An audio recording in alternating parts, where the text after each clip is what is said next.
अस्सलाम वालेकुम नाज़रीन, पल पल न्यूज के न्यूज रूम से मैं हूं आपके साथ नदीम अकरम। जिन्हें 7 अक्टूबर के हमले के बाद इजराइल और बेंजामिन नेतन्याहू मजलूम लग रहा था, मासूम लग रहा था, और जो लोग इजराइल जा करके बेंजामिन नेतन्याहू के साथ फोटो पर फोटो खिंचवा रहे थे, अब वो देश भी कहने लगे हैं ये मजलूम नहीं बल्कि यही आतंकवाद की जड़ है, जिसने बच्चों को शहीद कर दिया, जिसने महिलाओं को शहीद कर दिया और बुजुर्ग लोगों को शहीद करने का काम किया है। और जो गाजा में बॉम्बिंग की गई है उसकी जरूरत इजराइल को नहीं थी। अगर उसे हमास को खत्म करना था तो जमीनी जंग में जाकर के हम भी साथ देते तो वो ये काम करता, पर असल में उसने बॉम्बिंग करके दुनिया के सामने अपने आतंकवाद का चेहरा जो है वो रख दिया है।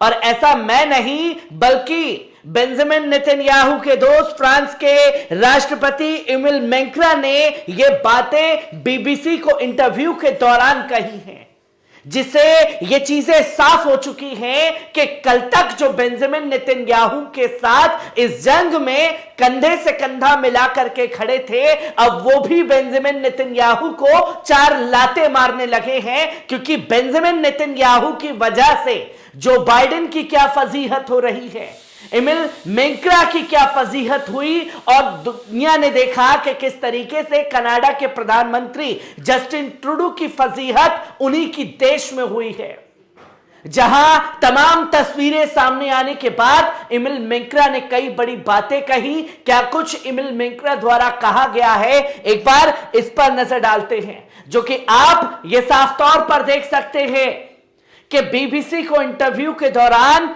साफ तौर पर कहा गया इमिल मैक्रा द्वारा, Israel must stop killing women babies in Gaza.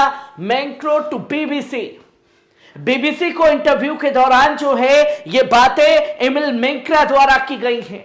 हालांकि 11-12 हजार लोगों के शहीद होने के बाद, 25 से 30 हजार लोगों के घायल होने के बाद इमिल मैक्रा को यह इंसानियत जागी है। जहां तब तालियां बजा रहे थे, खुश हो रहे थे, और जब दुनिया भर में फजीहत इजराइल की हो रही है तो यह स्टेटमेंट भी इमिल मैक्रा को देना पड़ा है। और इमिल मैक्रा जैसे राष्ट्रपति को भी घुटने टेक करके यह बोलना पड़ा है कि इजराइल जो है वो गलत कर रहा है।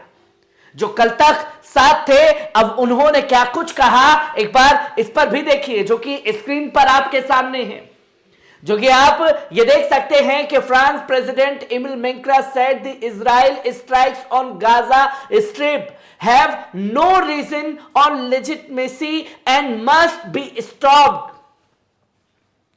गाजा में बॉम्बिंग की कोई जरूरत नहीं थी, और गाजा में बॉम्बिंग के दौरान जो कुछ भी हुआ उसे नजरअंदाज नहीं किया जा सकता।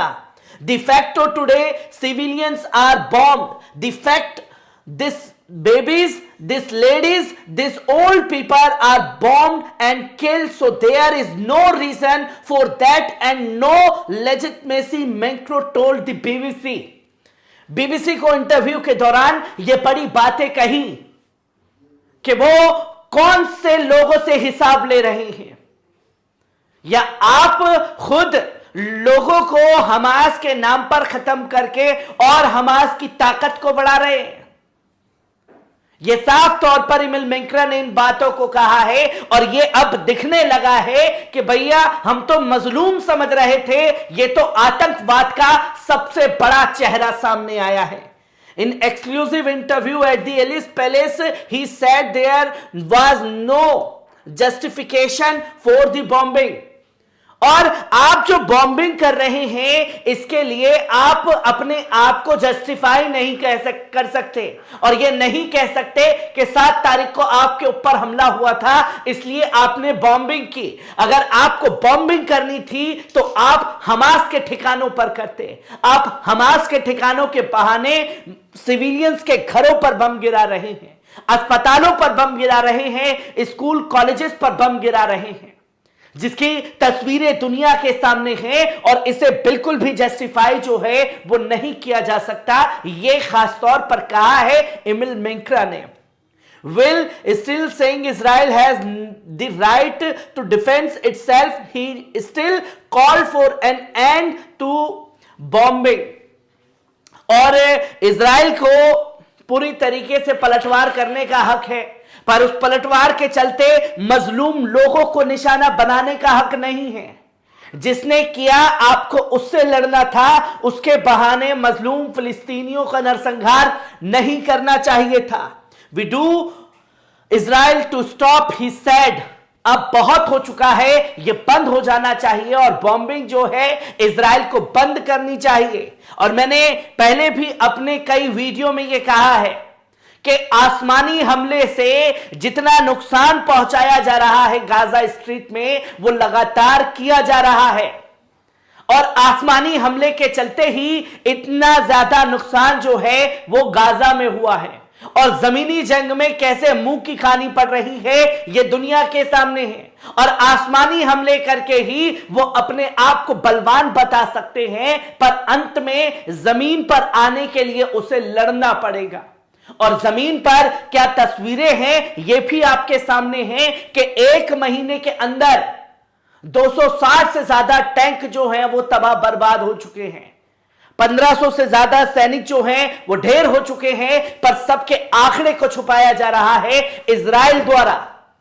और ऐसे ही लगातार सिलसिला जारी रहा तो यकीन मानिए टैंकों की भी किल्लत इजराइल को होने वाली है। और इस जंग में इजराइल जो जंग लड़ रहा है वो सिर्फ अपने बाप अमेरिका के दम पर लड़ रहा है। 2 दिन भी अपने दम पर अगर लड़े तो इस जंग में टिक नहीं सकता। Regarding calls for ceasefire, Menkra hoped that other Western countries would join his call and agree to ceasefire. और तमाम दुनिया के देशों को साथ आकर के इसे रोकने के लिए अपील करनी चाहिए जो सामने चीजें आई हैं। पर यही एमिल मेंक्रा जब 7 अक्टूबर को हमला हुआ तो किस तरीके से तस्वीरें दुनिया के सामने दिखाई कि भाई तू घबरा मत, हम तेरे साथ हैं। पर जब फजीहत दुनिया भर में हुई तो भैया तू तो सबसे बड़ा शैतान है। और जब मजलूम इजराइल के लिए भी फ्रांस में ताबड़तोड़ प्रोटेस्ट होने लगे, जगह जगह बवाल होने लगे, तो उसके लिए एक पूरी तरीके से एक नया कानून बना दिया गया जो इजराइल क्राइम कानून लेकर के अपनी पार्लियामेंट पे लेकर के आए। और फिर उसके दौरान किस तरीके से इजरायलियों के बारे में अगर कुछ कहा, कुछ किया या देश के बारे में कुछ बोला तो आपको नुकसान उठाना पड़ेगा फ्रांस में रह करके।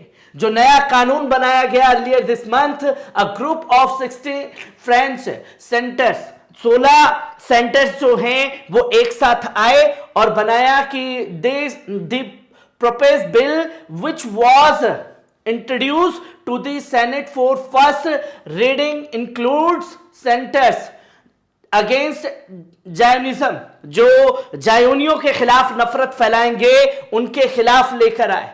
अगर आप स्टेट ऑफ इजराइल, अगर आप इजराइल को देश मानने से फ्रांस में इनकार करते हैं तो with 1 year depression and euro 45,000 fine, आपको 45,000 यूरो का जुर्माना भी लगेगा अगर आपने इजराइल को देश मानने से इनकार किया। और इसी के साथ साथ 1 साल की जेल भी आपको होगी। तो वही दिस वो insult the Israeli occupation would face 2 years depression and euro 75,000 fine. अगर आपने इजरायलियों को कोई नुकसान पहुंचाया, उनके धार्मिक स्थल को नुकसान पहुंचाया, तो आपको तकरीबन 2 साल की जेल होगी और 75,000 यूरो का जुर्माना लगाया जाएगा। वही फ्रांस ने will those who explicitly hated or were violent against the occupation face 5 years imprisonment, euro 1 lakh fine। अगर आपने किसी इजरायली को, किसी जायोनियों को मारने की कोशिश की, वायलेंस फैलाने की कोशिश की, तो आपको 1 लाख यूरो का जुर्माना होगा और 5 साल की जेल भी हो सकती है फ्रांस में रह करके।